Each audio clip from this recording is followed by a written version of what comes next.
धरती हर किसी की जरूरत को पूरा करने के लिए पर्याप्त है, लेकिन हर किसी के लालच को नहीं।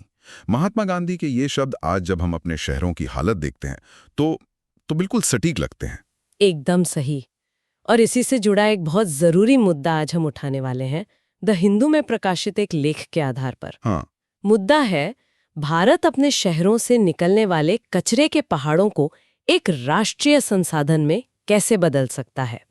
और ये सिर्फ एक पर्यावरण का विषय नहीं है। नहीं, ये तो सीधे सीधे शासन, शहरी नियोजन और यहाँ तक कि सिविल सेवा की तैयारी से भी जुड़ा है। बिल्कुल। आज की चर्चा शुरू करने से पहले मुझे एक आंकड़ा मिला जिसने मुझे सच में चौंका दिया। एक अनुमान के मुताबिक 2050 तक भारत के शहर हर साल 436 मिलियन टन कचरा पैदा करेंगे। मैं तो इस नंबर की कल्पना भी नहीं कर पा रहा हूं। ये कितना होता है? मतलब क्या है इसका मतलब? इसका मतलब है हर साल हजारों नए कचरे के पहाड़ खड़े करना। देखिए, ये आंकड़ा एक बहुत बड़ी चेतावनी है। और ये चेतावनी अब दुनिया भर में सुनी जा रही है। हाल ही में जो COP30 सम्मेलन हुआ, उसमें कचरे को पहली बार जलवायु एजेंडे के केंद्र में रखा गया। अच्छा। नो ऑर्गेनिक वेस्ट नाउ जैसी वैश्विक पहल हो रही है और हर कोई सर्कुलर इकोनॉमी यानी चक्रीय अर्थव्यवस्था की बात कर रहा है। और ये तो भारत के अपने मिशन लाइफ यानी लाइफस्टाइल फॉर एनवायरनमेंट से भी सीधे सीधे मेल खाता है। हाँ, बिल्कुल। मिशन लाइफ यही तो कहता है कि बिना सोचे समझे विनाशकारी उपभोग की जगह जानबूझकर और सोच समझकर उपयोग करो। ये चक्रिता का ही तो मूल विचार है। बिल्कुल। तो आज हम इसी पर गहराई से बात करेंगे। पहले समझेंगे कि भारत की शहरी कचरा समस्या असल में कितनी बड़ी है। ठीक है। फिर देखेंगे कि ये चक्रीय अर्थव्यवस्था जिसके बारे में इतनी बात हो रही है, वो इसका समाधान कैसे बन सकती है। और सबसे जरूरी, इस रास्ते में असल रुकावटें क्या हैं। ठीक है, तो चलिए इस समस्या की जड़ तक जाते हैं। आज हमारे शहरों की हकीकत क्या है? हम सब जानते हैं कि प्रदूषण तो है, लेकिन कई स्टडीज भी यही बताती हैं कि हमारे शहर साफ और स्वस्थ माहौल देने में दुनिया के मानकों से बहुत पीछे हैं। और ये सिर्फ एक एहसास नहीं है, ये आंकड़े हैं। राष्ट्रीय राजधानी क्षेत्र यानी NCR समेत कई भारतीय शहर दुनिया के सबसे प्रदूषित शहरों की लिस्ट में सबसे ऊपर रहते हैं। सरकारें, अदालतें सब कोशिश कर रहे हैं, लेकिन जमीनी असर बहुत सीमित है और आम नागरिक इससे बुरी तरह परेशान है। अगर हम इसे फिर से उन आंकड़ों से जोड़ें तो 2030 तक 165 मिलियन टन कचरे से 41 मिलियन टन से ज्यादा ग्रीन हाउस गैसें निकलेंगी।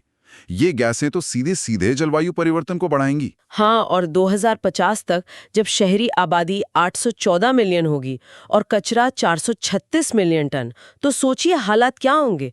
ये हमारे स्वास्थ्य, अर्थव्यवस्था और पर्यावरण तीनों के लिए विनाशकारी है। इसीलिए जब सरकार 2026 तक कचरा मुक्त शहर यानी GFC का लक्ष्य रखती है, तो ये सिर्फ शहर को सुंदर बनाने की बात नहीं है। नहीं, ये हमारे अस्तित्व के लिए जरूरी है। इस बारे में स्वच्छ भारत मिशन ने तो बहुत काम किया है ना? उसने भारत में खुले में शौच की समस्या को खत्म किया और अब इसका दूसरा फेज शहरों को साफ करने पर लगा है। जी। सरकार ने घोषणा भी की है कि लगभग 1100 शहर डंप साइट मुक्त हो गए हैं। ये सुनने में तो बहुत अच्छा लगता है। हाँ, सुनने में बहुत अच्छा लगता है, लेकिन यहाँ एक बारीक लेकिन बहुत बड़ा फर्क है जिसे समझना जरूरी है। अच्छा? डंप साइट मुक्त का मतलब है पुराने कचरे के पहाड़ जो दशकों से जमा थे, उन्हें हटाया जा रहा है।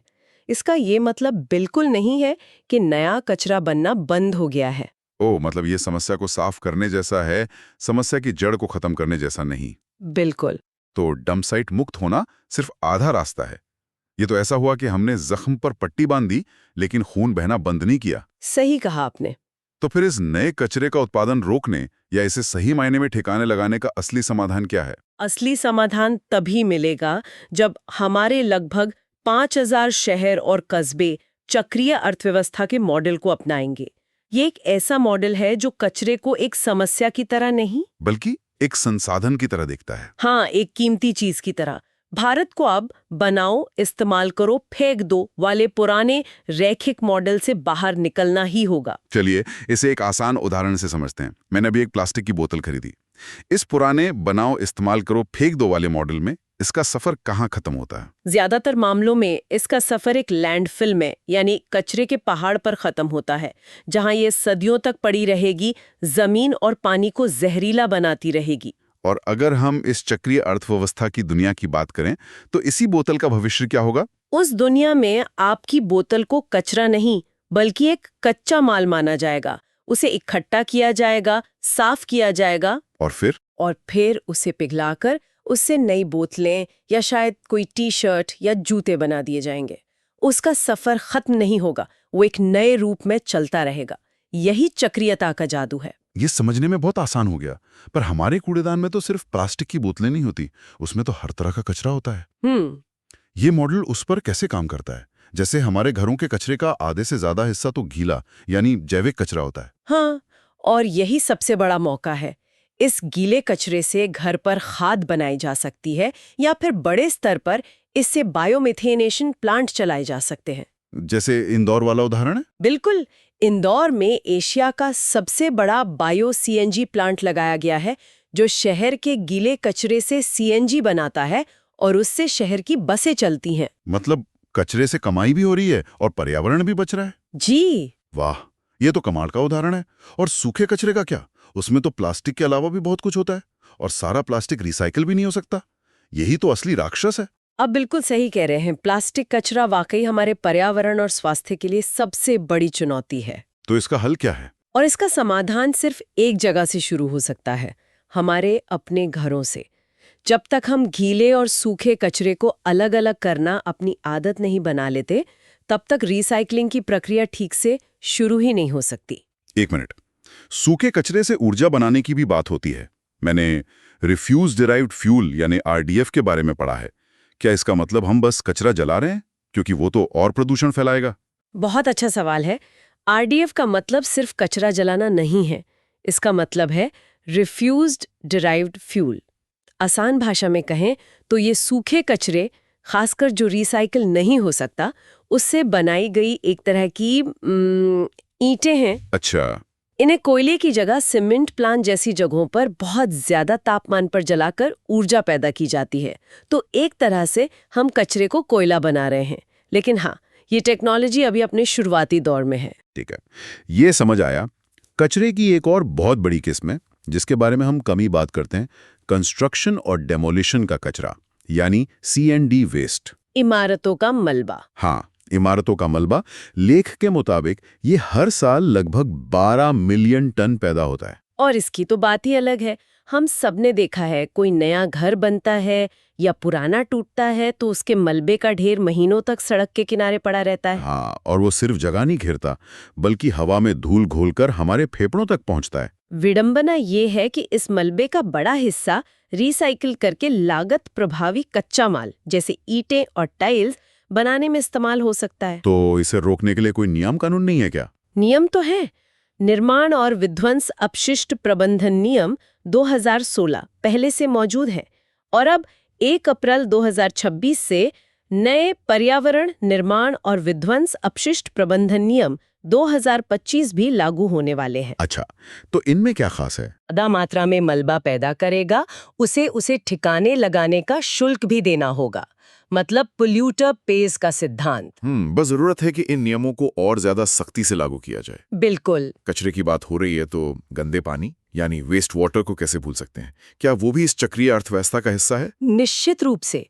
भारत जैसे देश में जहां पानी की इतनी कमी है, हम इस्तेमाल किए हुए पानी को बस यूं ही नालों में बह जाने नहीं दे सकते। सही बात है। चक्रीयता का मतलब है कि इस पानी को ट्रीट करके, साफ करके खेती, बागवानी या उद्योगों में दोबारा इस्तेमाल किया जाए। AMRUT और स्वच्छ भारत मिशन जैसे शहरी मिशनों में इस पर जोर दिया भी गया है। लेकिन पानी तो राज्यों का विषय है। हाँ, इसीलिए राज्यों को इसमें आगे बढ़कर काम करना होगा। ये सब सुनने में बहुत शानदार लगता है, लगभग इतना अच्छा कि यकीन करना मुश्किल हो। अगर हमारे पास इतने अच्छे समाधान हैं, कचरे से गैस, मलबे से ईंटें, तो फिर हम अब तक कचरे के पहाड़ों में क्यों दबे हुए हैं? असल में हमें इसे हर जगह लागू करने से रोक क्या रहा है? यही सबसे अहम सवाल है। देखिए, चुनौतियां कई स्तरों पर हैं और बहुत बड़ी हैं। इन्हें हम कुछ हिस्सों में बांटकर समझ सकते हैं।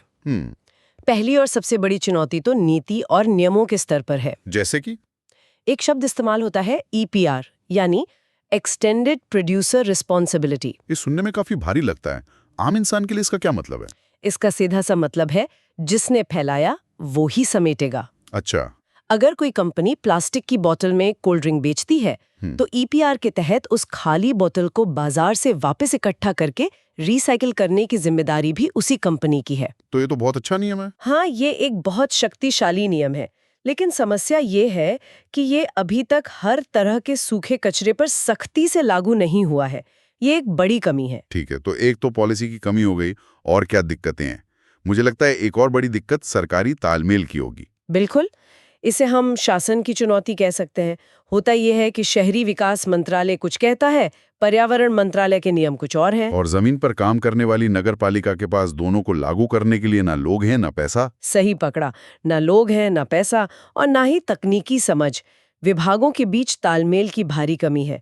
प्रोत्साहन और जुर्माने की व्यवस्था भी बहुत कमजोर है। और इन सबसे ऊपर शायद सबसे बड़ी चुनौती तो सामाजिक और हमारे व्यवहार की है। हाँ, हम एक ऐसे समाज में जी रहे हैं जो लगातार ज्यादा से ज्यादा खरीदने यानी उपभोक्तावाद पर जोर देता है। ऐसे में 3R में से पहला R, रिड्यूस यानी खपत कम करे, को हासिल करना बहुत मुश्किल लगता है कि रिसाइकल ही चक्रीयता का सबसे मजबूत स्तंभ बनकर उभर सकता है। क्यों? क्योंकि रिड्यूस और रीयूज के लिए एक बड़े सांस्कृतिक बदलाव की जरूरत है, जिसमें समय लगेगा। लेकिन रिसाइकलिंग को हम टेक्नोलॉजी, निजी क्षेत्र की भागीदारी और मजबूत सरकारी नीतियों के सहारे तेजी से आगे बढ़ा सकते हैं। क्या इस दिशा में कुछ सकारात्मक कदम उठाए भी जा रहे हैं, या हम सिर्फ समस्याओं की ही बात कर रहे हैं? नहीं, ऐसा नहीं है। हाल ही में नई दिल्ली में एक राष्ट्रीय शहरी सम्मेलन हुआ, जहां इन्हीं मुद्दों पर गंभीरता से विचार विमर्श किया गया। इसके अलावा पिछले साल जयपुर में एक बहुत अच्छी भारतीय पहल सिटीज कोलिशन फॉर सर्कुलैरिटी यानी C3 शुरू हुई, जिसे एशिया प्रशांत देशों ने भी अपना समर्थन दिया है। तो चलिए आज की इस पूरी बातचीत को समेटते हैं। हमने भारत की विशाल शहरी कचरा समस्या के पैमाने को समझा, जो आंकड़ों में डरावना है। जी, हमने चक्रीय अर्थव्यवस्था के वादे को देखा, जो कचरे को एक संसाधन बनाने का एक तरह से जादूगर है। और हमने इस जादू को हकीकत में बदलने के रास्ते में खड़ी नीतिगत, प्रशासनिक और सामाजिक बाधाओं की भी बात की। और अंत में इस बात पर जोर देना जरूरी है कि चक्रीयता केवल एक पर्यावरण का मुद्दा नहीं है। यह सीधे सीधे हमारे आर्थिक विकास, सार्वजनिक स्वास्थ्य और शहरों के भविष्य से जुड़ा है। ये उस बदलाव का प्रतीक है जिसकी बात मिशन लाइफ करता है। हाँ, विवेकहीन उपभोग से जानबूझकर उपयोग की ओर एक बड़ा बदलाव। ये सब सुनने के बाद मेरे मन में एक सवाल आ रहा है। जैसे जैसे भारत की अर्थव्यवस्था और शहरीकरण तेजी से बढ़ रहा है, क्या सिर्फ टेक्नोलॉजी और नीतियों पर आधारित रिसाइकलिंग अकेले ही इस बढ़ते उपभोग की लहर को संतुलित कर सकती है? या फिर रिड्यूस और रीयूज यानी खपत कम करने और चीजों का दोबारा इस्तेमाल करने के सांस्कृतिक बदलाव के बिना हम केवल समस्या का बेहतर प्रबंधन कर रहे हैं, उसे वास्तव में जड़ से हल नहीं कर रहे? ये एक ऐसा सवाल है जिस पर हम सभी को सोचना होगा। बिल्कुल। इस विषय पर और गहराई से जानने के लिए खासकर वो लोग जो सिविल सेवा परीक्षाओं की तैयारी कर रहे हैं, शहरी विकास मंत्रालय की वेबसाइट और स्वच्छ भारत मिशन के दस्तावेज देख सकते हैं। इस चर्चा को सुनने के लिए आपका धन्यवाद। अगर आपके कोई सवाल है या आप किसी और पहलू पर बात करना चाहते हैं तो उन्हें कमेंट्स में जरूर लिखें। और हमारे चैनल को लाइक और सब्सक्राइब करना ना भूलें। मिलते हैं अगली बार एक और गहरी चर्चा के साथ।